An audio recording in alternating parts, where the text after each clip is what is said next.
Thanks, guys, and what an inspiration. All the music here, fabulous. And some of them I've teamed up with in other parts of the world. It's just amazing to be part of a group like this. Yes, Louis is right. I do have the privilege of speaking in many parts of the globe, but I don't know if I've ever done anything like this. This is quite a fearsome thing. Last night I was having dinner with my family, and I was telling them, you know what, 40,000 is just too big for me. I said anything beyond 5 is daunting. And my daughter said, Dad, 5? I said, I mean 5,000. She said, oh, I was getting worried for a moment out there. But truly, what an incredible opportunity just to be part of this. I want to thank Louis for inviting me. I want to thank all of the organizers. If I could tell you the number of countries from where I've received email messages this morning, you'd be amazed. People from all over the globe, right from the time I wakened up, saying they're praying for this conference. So thank you for coming. Thank you for taking these days to be part of this, because we are living in pretty dark and dismal times. I've been an itinerant for over 4 decades, covered over 70 countries and scores of campuses. I have never sensed a time as uncertain as the times in which we live. In fact, one of the earliest messages I received this morning was from my son Nathan, who lives in the city here. And he said, Dad, I just want you to know, as a young father, he's got a 2-year-old daughter. He said, I'm so nervous about the future. He's thinking of all of the political rhetoric and all of the quicksand on which we are building our structures, and wondering what sort of a world his little one will grow up to be in. And the only reason I have hope, apart from the fact that we serve a sovereign and an awesome God, is because of young people like you, whose lives he will transform and make you a light in this very dark world. I really wondered what I was going to say, because Louis has already spoken to you on the death and the resurrection of Jesus Christ, those 2 pillars on which our faith really stand. Then John Piper, from eternity past to eternity to come, and the cross in the middle. There's nothing left to say. I might give you a few Indian recipes, because that's what we'll be eating up there at the marriage supper of the Lamb, so you may as well get ready for that. And I'm a Christian apologist. Apologetics comes from the Greek word apologia. It is used quite often by the scripture writers when Peter says, always be prepared to give an apologia, a reason, an answer for the hope that is within you. And years ago, I remember watching a commercial, and it would flash a simple question on the screen. How old is this universe? And then it would go on to different, more complex questions, and suddenly it would change to ordinary questions like, do you like pizza? And then the screen would go black, and a silhouetted figure of a motorbike would emerge on the screen. And in a very somber voice, you'd hear these words, Yamaha. It may not be the answer, but at least it's not another question. Which took me back to a few years back when I was flying in from, I think it was Bangkok to Newark, New Jersey. So long flight. You look like your passport picture after you land. And as I was finding my way to the gate, I arrived at the gate, but the marquee said a different flight. So there's a lady sitting at the end. I said, excuse me, ma'am, is this flight going to Atlanta or where it says on the marquee?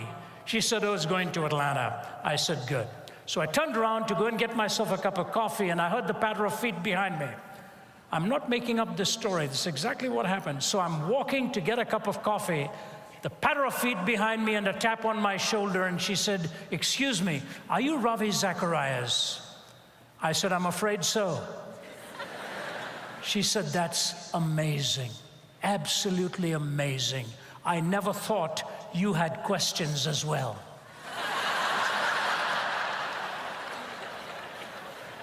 When you're flying, you have a lot of questions.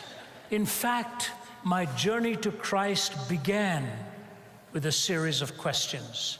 I was only a teenager in the 1960s, growing up in India, living in the city of New Delhi. And one night, coming from Radio Ceylon, with the words from the Ames brothers, it was actually Ed Ames, and he said this: "From the canyons of the mind we wander on and stumble blind, wade through the often tangled maze of starless nights and sunless days, hoping for some kind of clue, a road to lead us to the truth, but who will answer? As side by side two people stand together, vowing hand in hand that love's embedded in their hearts, but soon an empty feeling starts to overwhelm their hollow lives, and if they ask the hows and whys, who will answer? As far upon a distant hill, a young man's lying very still. His arms will never hold his child, because a bullet running wild has struck him down, and now he cries, 'My God, oh why, and who will answer?' As high upon a lonely ledge, a figure teeters near the edge, while jeering crowds collect below to egg him on with 'Go, man, go,' and none will ask what led him to his private day of doom, and who will answer?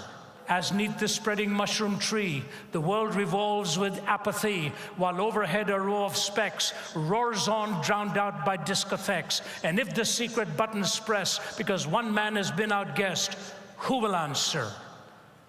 Is our hope in walnut shells, worn round the neck with temple bells, or deep within some cloistered walls where hooded figures pray in shawls, or high upon some dusty shelves, or in the stars or in ourselves? Who will answer? If the soul is darkened by a fear it cannot name, if the mind is baffled when the rules don't fit the game, who will answer? Who will answer? Who will answer? That program used to come on every evening at 6:30. And I would listen to that same song again and again being played, and I'd take my pen and write down the words. There were two things that amazed me about it. It was an American singing that song. And I always thought, living in India, if I'd moved to the West and had a more comfortable livelihood, maybe I wouldn't be haunted by all the questions I had. And number two, it was the way it was worded. It is not what is the answer, but who will answer. And at the age of 17, lying on a bed of suicide in Delhi, when I had no answers and wanted to end it all, and a Bible was brought to my bedside, and I'd never opened one in my life, never. I don't even know if I owned one. And as the words were read to me, Jesus said, "Because I live, you also shall live." I began my journey into truth at that time. And I said in that bed, "Jesus, if you are who you claim to be, take me out of this hospital bed, and I will leave no stone unturned in my pursuit of truth." My life was changed. Young people, truth is the most valuable thing in the world. Winston Churchill said, "It is the most valuable thing in the world. It is so valuable that oftentimes it is protected by a bodyguard of lies."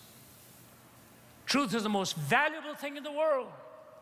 So valuable that often it is protected by a bodyguard of lies. And so my one challenge to you today is, does the truth matter to you? Does the truth matter? It doesn't seem to matter in the political arena. It doesn't seem to matter in the cultural arena. It doesn't seem to matter in so many other pursuits. If it's the most valuable thing in the world, then we need to put one more link to it. It's what Natan Sharansky, the former justice minister of Israel, who was incarcerated under Soviet regime in isolation for a long period of time, when he was finally released and went back to his homeland, asked if he could return to the prison where he'd been held for that long. And he went with his wife to see that prison in Russia.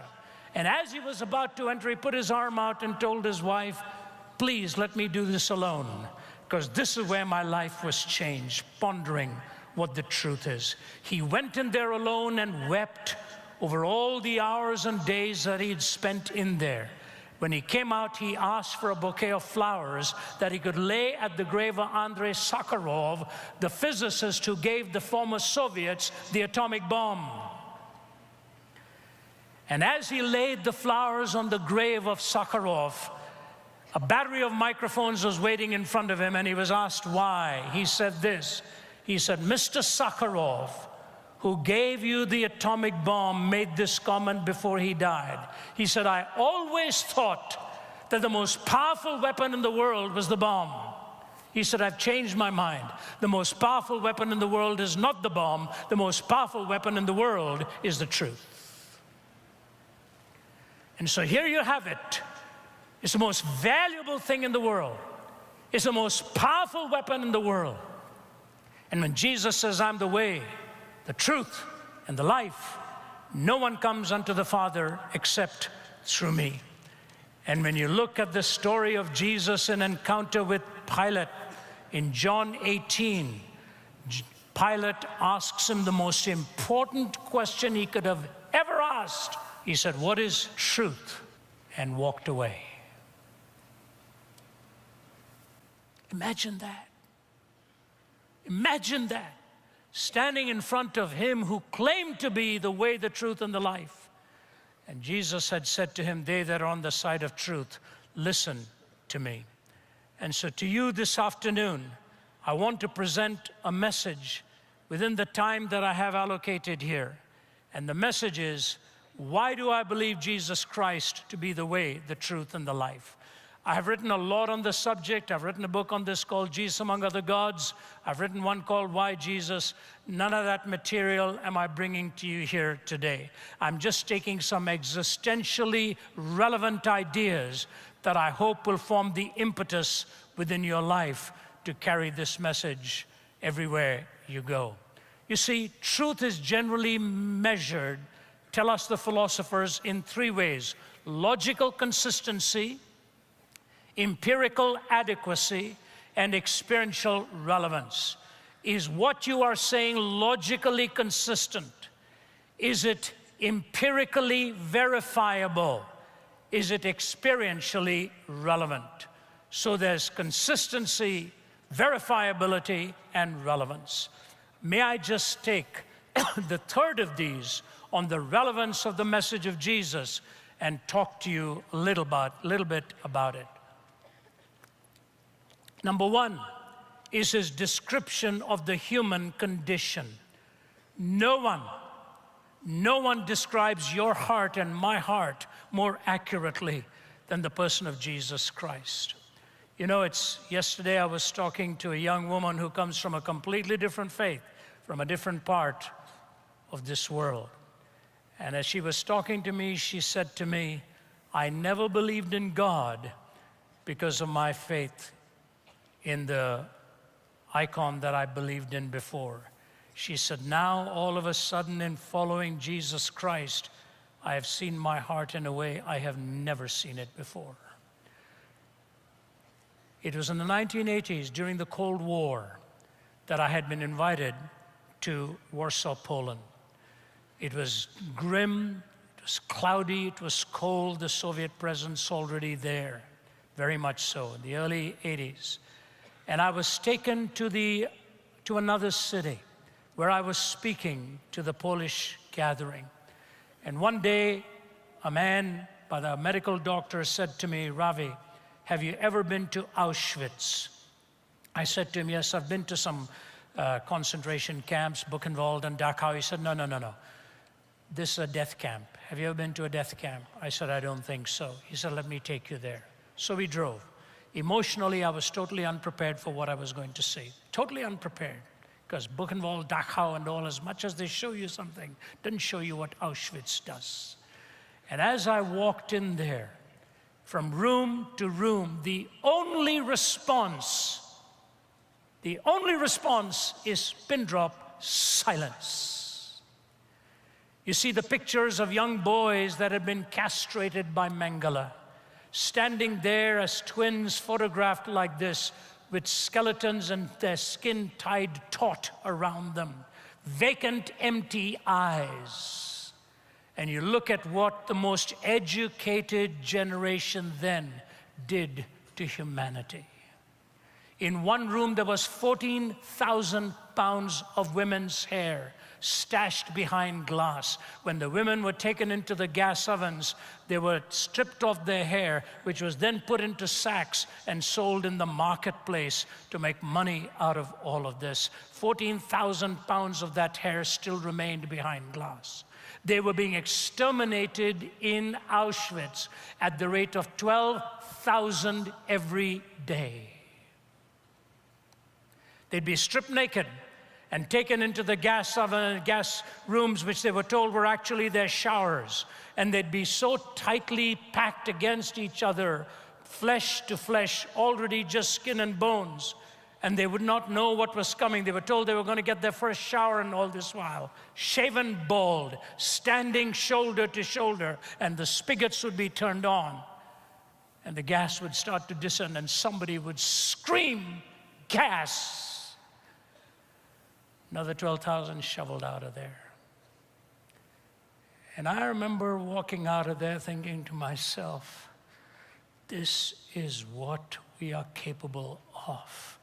Even listening to the best music under the world and going to the highest educational systems. But I missed something in that. You see, ladies and gentlemen, the problem of evil is not so much that it's so pervasive and so strong out there, but the fact that it is deep inside your heart and mine too. Viktor Frankl, who served twice in Auschwitz as a prisoner, says this: if we present man with a concept of man which is not true, we may well corrupt him. When we present him as an automaton of human reflexes, as a mind machine, as a bundle of instincts, as a pawns of drives and reactions, as a mere product of heredity and environment, we will feed the nihilism to which he is already prone. I became acquainted with the last stage of corruption in my second concentration camp, Auschwitz. The gas chambers of Auschwitz were the ultimate consequence of the theory that man is nothing but the product of heredity and environment, or as the Nazis like to say, of blood and soil. Listen to this statement now. I'm absolutely convinced that the gas chambers of Auschwitz, Treblinka, and Majdanek were ultimately prepared not in some ministry or other in Berlin, but rather at the desks and lecture halls of nihilistic scientists and philosophers. Not behind the Ministry of Defense in Berlin, but at the desks and the lecture halls of nihilistic scientists and philosophers. The theory of relativism today is being presented in the highest institutes of our learning, producing a whole generation of young men and women who no longer believe that there are absolutes.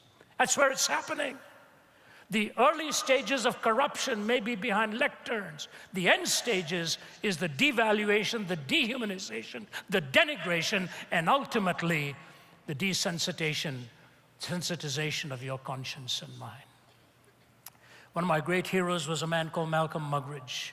In the early days of my conversion, I started to read Muggeridge because he was a brilliant user of language in a way I had never read anybody else. Muggeridge himself was a latecomer to Jesus Christ, possibly the greatest British journalist of the 20th century, a toss-up between him and G.K. Chesterton, both of them who ended up becoming moralist philosophers.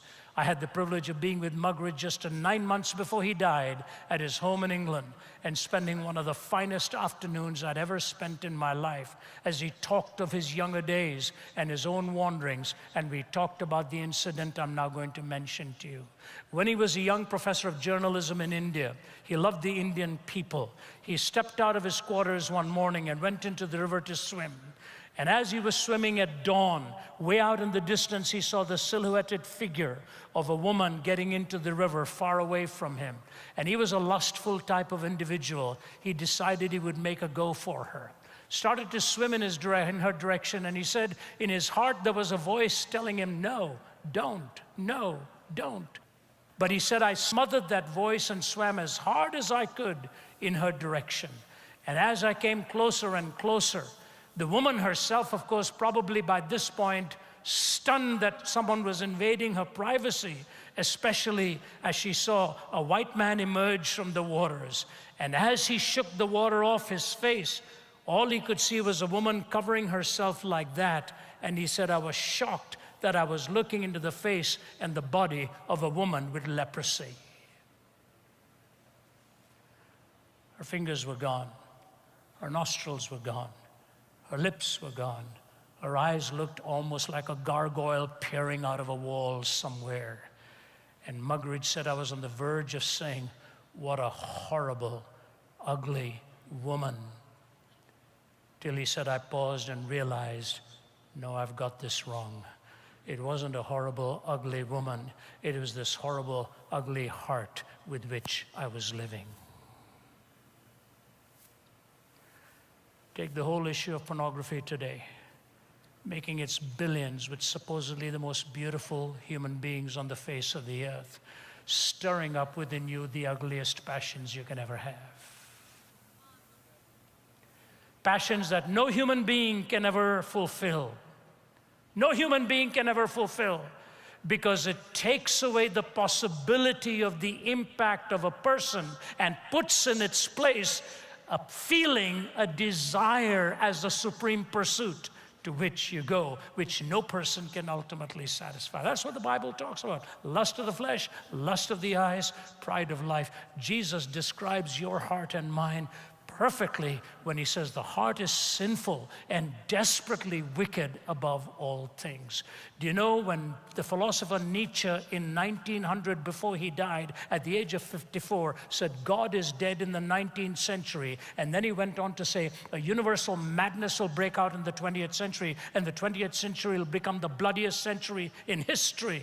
He made the pronouncement, both of which took place. He took the first step, and the last 13 years of his life he spent insane.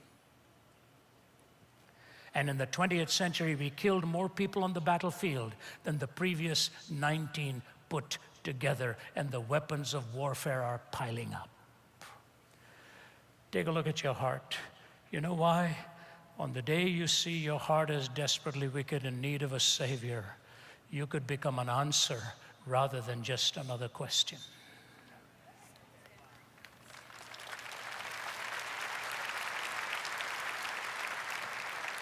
The description of my condition, the provision for my malady.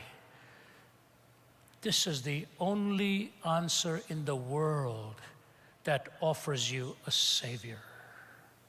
The only answer in the world that offers you a Savior. Some years ago, I had the privilege of speaking at the United Nations prayer breakfast. They asked me to speak on the search for absolutes in a relativistic culture. Now, that's a tough subject for anywhere. And especially in the early hours of the morning, at just about before breakfast, to speak to people from so many countries and walk very cautiously, it was a toughie. You can't come in your face. You have to take about 16 minutes or so, 15 minutes to talk in terms of general understanding, and the last 2 to 3 minutes bring an answer from the Christian perspective. So I said this to them. I said, there are 4 areas in which you look for absolutes: evil, justice, love, and forgiveness. Evil, justice, love, and forgiveness. I said, you talk about evil empires when you get together here. What do you mean by that? You look for just society. What do you mean by justice? You leave your loved ones back home and you are here and you miss them. You know what love is all about, especially when you miss your loved ones so much. And then some of you are gonna blow it, you'll make mistakes, and you'll want to be forgiven. Evil, justice, love, and forgiveness. They were listening at the edge of their seats. I said, I have just 2 or 3 minutes left. I want to ask you this question. Where in the world did these four converge at a moment in history? Where did evil, justice, love, and forgiveness converge at a moment in history? I said, can I take you to a hill called Calvary and show you the person of Jesus Christ, who shows you the evil in your heart and mine, who was just and the justifier, who loved us so greatly to give himself for us. And he said, Father, forgive them, for they don't know what they are doing. The person of Jesus Christ. You know what? When I finished that talk, as the ambassadors lined up, one of the ambassadors came to me and he said, Mr. Zacharias, I come from an atheistic country. I don't want to be here. My president commanded that I come here. And every day I wake up and I wonder, what am I doing here? Why am I here? He said, today I have found my answer. I came here to find God and to find Jesus Christ in my life.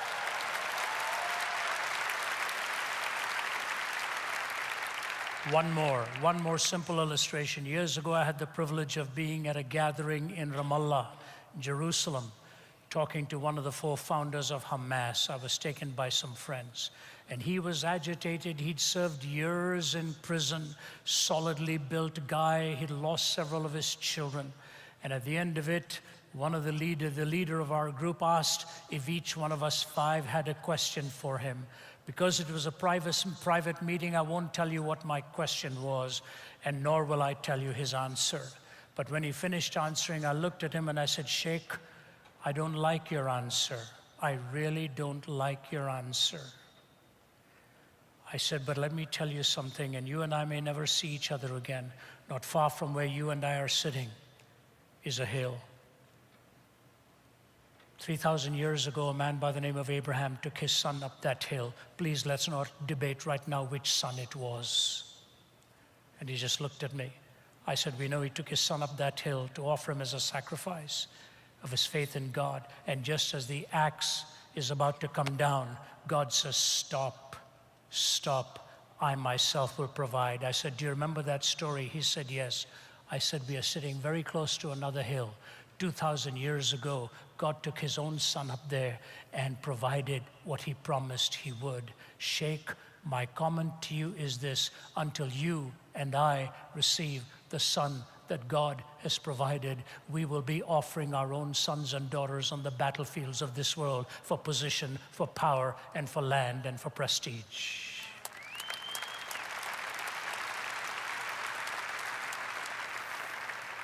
He just looked at me, and the Archbishop, who was leading the delegation, figured it was time to go. So I was walking away, about to go down the stairs, and the Archbishop put his arm around me. He said, Ravi. I thought, oh, here it comes. He said, that was of God. I said, I sure hope so. And we walked out, and since the Archbishop was the guest of honor, the Sheikh was bidding goodbye to him, but suddenly I saw him running towards me and he turned me around. Solidly built guy. And with 2 titanium rods in my back, I figured I was going to be history. He patted me on my face, kissed me on both sides of my face, and he said to me, Mr. Zacharias, you're a good man. I hope I will see you again someday. And I saw him wipe that tear away. Do you know what's going on in the Middle East today? A lot. Can I simplify it to one statement? It's 3,000 years of history and the logic of unforgiveness. 3,000 years, or more than that, 5,000 years of history and the logic of unforgiveness. And what I want to say to you is this: Forgiveness is so easily spoken of. You ask a Buddhist or a Hindu, what do you know about forgiveness? You know what they'll say to you? Karma, karma, karma. I pay my debt. I have to pay. You ask a Muslim, do you know you're going to enter paradise? He'll say, no, I'm never certain. My good deeds will have to outweigh my bad deeds. These are not pejorative statements. These are doctrinally legitimate statements of what they believe. You pay, you pay, you pay. Christ offers you forgiveness by paying the penalty himself. And so the elementary school teacher writes this. He came to my desk with a quivering lip. The lesson was done. Have you a new sheet for me, dear teacher? I've spoiled this one. I took his sheet all soiled and blotted, gave him a new one all unspotted, and into his tired heart I cried, do better now, my child. I went to the throne with a trembling heart. The day was done. Have you a new day for me, dear master? I've spoiled this one. He took my day all soiled and blotted, gave me a new one all unspotted, and into my tired heart he cried, do better now, my child.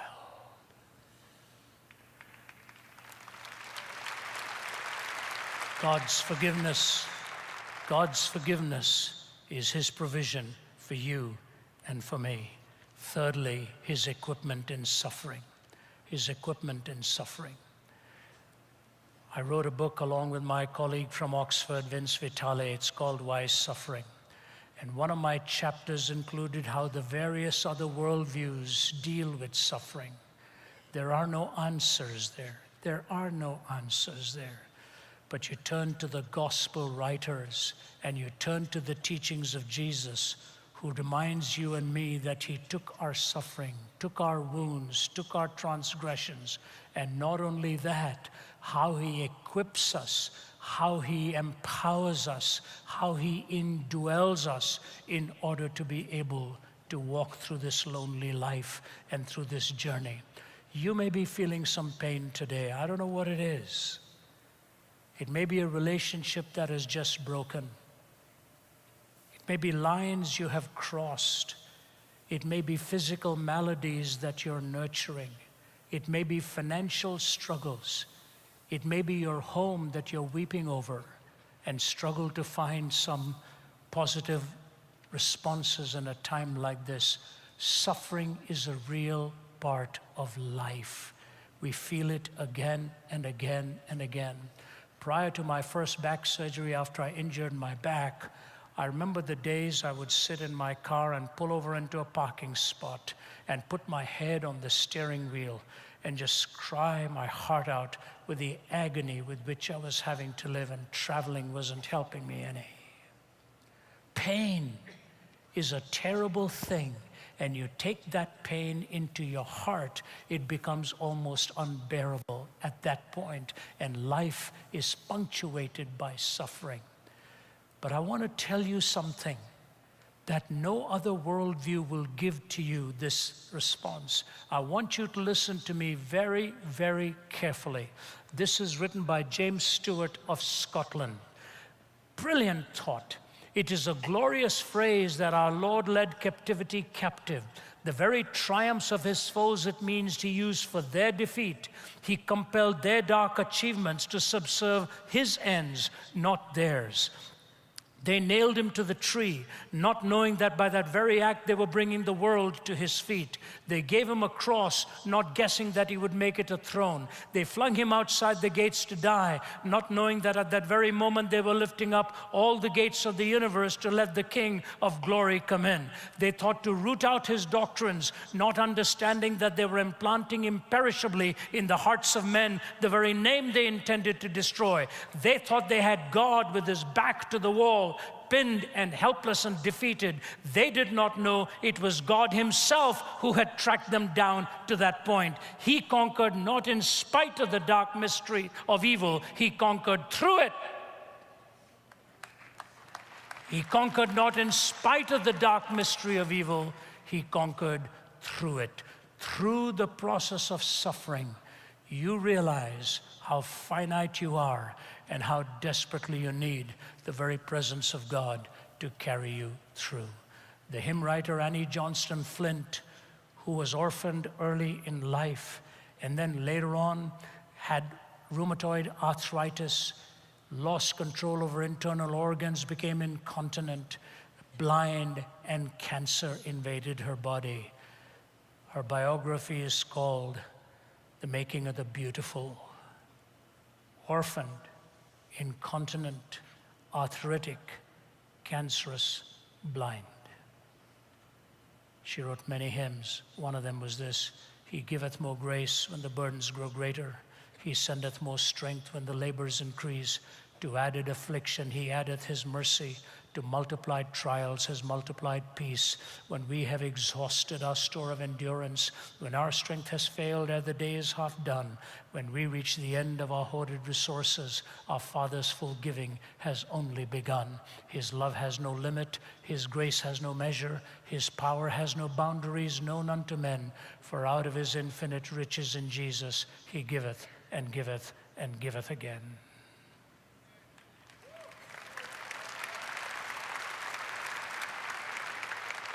As I talk to you, there's a gentleman who may be listening right now, stunned a few days ago to find out he's got a tumor in his brain that may be inoperable, with his young family. And I was talking to him on the phone just 2 days ago, and as he wept, he said, Ravi, I'd love to live a little longer. I really would love to live a little longer. But as I'm here talking to you, I want whatever God wants for me, and want him to walk through this valley, through this shadow, as I walk through these dark days. I don't know what you're going through, but I want you to know Christ in you is that hope for glory. Christ in you that can turn the darkest disappointments into his appointment to conquer, not in spite of it, but to conquer through it.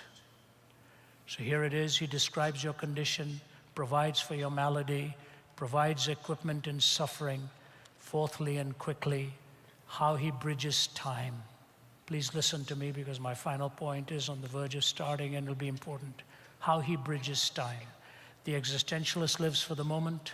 The traditionalist lives for the past. The utopianist lives for the future.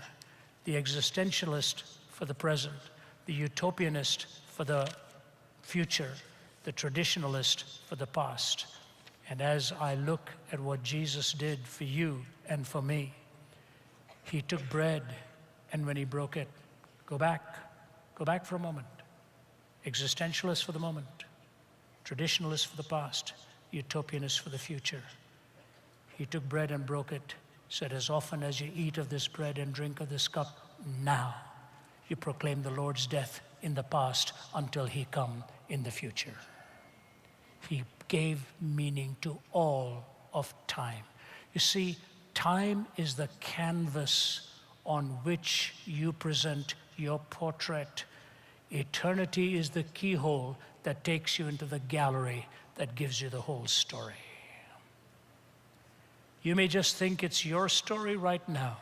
One day you will look through the keyhole of eternity and see his entire plan, just as the men on Emmaus Road had all of history opened up to them. And when were their eyes opened?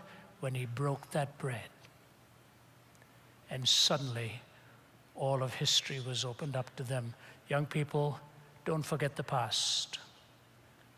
Don't just live for the moment. Make sure you engage the future. All of history is fused with his meaning, because history is ultimately his story.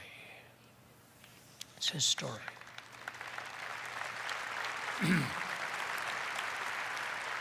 And I bring you then to the final, and that is the entire truth of the resurrection of Jesus Christ. The resurrection of Jesus Christ. And I want to take you through three simple thoughts here. First, the people that it transformed. Number two, what it means for you and me. And number three, how it applies to history. So please give me your undivided attention now. I want you to follow me. This is critical that we understand that the resurrection is not merely a motif, how it defines all of history. So the first thing I want to say to you is precisely the transformation of just even 3 lives. Forget the others. Peter, the fluctuating, ever impulsive Peter. He said, "You are the Christ, the Son of the living God." And Jesus said to him, "Flesh and blood has not revealed this to you, but my Father who is in heaven." But as soon as that was said, and Jesus told him about the cross and what lay ahead, Peter wanted to have nothing to do with that. Here he goes again, fluctuating, fluctuating, fluctuating. The transformation of Peter, so that he was willing ultimately to be crucified upside down and take the leadership of the church and carry that message and tell you and me to always be prepared to give a reason for the hope that is within us. And remember what he said. He had been witness to some great scenes. He had seen the transfiguration of our Lord, the whitest white that the eye could ever see, the brightest light that the eye could ever see, so that he fell flat on his face when the transfiguration took place as he was blinded. And when he got up, he says, "Lord, let's not go down there." He didn't want to go back to that darkness anymore. And Jesus said, "No, we've got work to do." And Peter is the one who said, "But now we have the word of the prophets made most certain." He gives us the written word to carry. He had seen the resurrected Christ, not merely the transfigured. Secondly, Thomas. Thomas, who said, "I'm not going to believe until I reach on the side and feel that side and feel those hands." Jesus presented himself to him. Thomas went to my homeland. My ancestors come from the state of Kerala, which is where Thomas set foot on Indian soil to present the gospel to the Indian people. After he felt the side and touched the hands, he looked at him on his knees and he said, "Ho kuriosmu, ho theosmu, my Lord and my God." Saul of Tarsus, who was persecuting and killing the Christians, he gets a glimpse of this risen Christ and ended up writing 1/3 of the New Testament. All three of them had one thing in common. They all saw the risen Christ. All three of them had another thing in common. They paid with their lives. Just 3 lives. Think of all the thousands. Here's what I want to leave you with as the second thought. In 1971, when I was in my 20s, I was asked to come and speak in Vietnam. I lived in Canada at that time. And I was invited by the chaplains, the American chaplains, and ministered to the American forces and the Korean forces, the Australian. I was only in my mid-20s. I had one tiny sermon book that I put into my pocket, had a handful of sermons and preached them again and again and again. My interpreter was a 17-year-old young man. Thousands came to Christ, and it triggered the revival in Vietnam. Somebody handed me a poem before I left. Remember, I'm in my 20s, my interpreter is 17, and a Vietnam revival broke out by the preaching of 2 young men. Here's what that piece of paper said, written by a U.S. Marine. "Lord God, I have never spoken to you, but now I want to say, how do you do? You see, God, they told me you didn't exist. And like a fool, I believed all this. Last night from a shell hole, I saw your sky. I figured right then they had told me a lie. Had I taken time to see the things you made, I'd have known they weren't calling a spade a spade. I wonder, God, if you'll take my hand. Somehow I feel that you'll understand. Funny I had to come to this hellish place before I had time to see your face. Well, I guess there isn't much more to say, but I'm sure glad, God, I met you today. I guess 0 hour will soon be here, but I'm not afraid since I know you're near. The signal, well, God, I'll have to go. I like you lots. I want you to know. Look now, this will be a horrible fight. Who knows, I may come to your house tonight. Though I wasn't friendly to you before, I wonder, God, if you'd wait at your door. Look, I'm crying. I'm shedding tears. I'll have to go now, God. Goodbye. Strange now since I met you. I'm not afraid to die."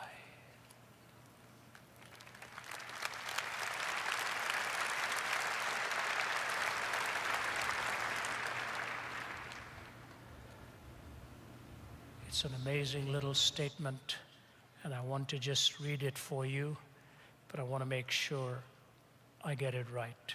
And after that statement, a quote. Will Durant. "There is no greater drama in human record than the sight of a few Christians scorned or oppressed by a succession of emperors, bearing all trials with a fierce tenacity, multiplying quietly, building order while the enemies generated chaos, fighting the sword with the word, brutality with hope, and at last defeating the strongest state that history had ever known. Caesar and Jesus Christ had met in the arena, and Jesus Christ had won. Caesar and Christ had met in the arena, and Christ had won with a handful of disciples. I close with this, and I want you to listen to every word, because I want you to take it to heart and then bow your head quietly in prayer and make a fresh commitment. Malcolm Muggeridge said this, one of the most powerful statements I've ever heard. It's been years and years since I quoted it. I'm doing my best to recover and recall what it said, so please follow me now. Muggeridge says this: we look back upon history, and what do we see? Empires rising and falling, revolutions and counter-revolutions, wealth accumulated and wealth dispersed. Shakespeare has spoken of the rise and fall of great ones, which ebb and flow with the moon. I look back upon my own fellow countrymen in England, once upon a time dominating a quarter of the world, most of them convinced in the words of what is still a popular song, that the God who made them mighty shall make them mightier yet. I've heard a crazed, cracked Austrian announce to the world the establishment of a Reich that would last 1,000 years. I've seen an Italian clown saying he was going to stop and restart the calendar with his own ascension to power. I've heard a murderous Georgian brigand in the Kremlin, acclaimed by the intellectual elite of the world as a wiser than Solomon, more humane than Marcus Aurelius, more enlightened than Ashoka. I have seen America wealthier and in terms of military weaponry, more powerful than the rest of the world put together, so that had the American people so desired, they could have outdone a Caesar or an Alexander in the range and scale of their conquest. All in one lifetime, all in one lifetime, all gone. Gone with the wind. England, part of a tiny island off the coast of Europe, threatened with dismemberment and even bankruptcy. Hitler and Mussolini dead, remembered only in infamy. Stalin, a forbidden name in the regime he helped found and dominate for some 3 decades. America haunted by fears of running out of those precious fluids that keeps our motorways roaring and the smog settling, with troubled memories of a disastrous campaign in Vietnam and the mist and the shenanigans of the Don Quixotes of the media as they charged the windmills of Watergate. All in one lifetime. All in one lifetime. Beside the debris of these solemn supermen and self-styled imperial diplomatists stands the gigantic figure of one person, because of whom, by whom, in whom, and through whom alone mankind might still have peace, the person of Jesus Christ.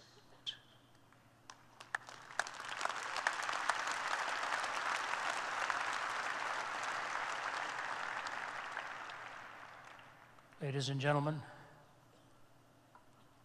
surrender to Him. Love Him. Follow Him. Serve Him. Live for Him. And take His message wherever you go. Because these solemn supermen and imperial diplomatists will someday litter some desert terrain or some museum somewhere. They can dance all they want on the grave of Jesus. He's not there.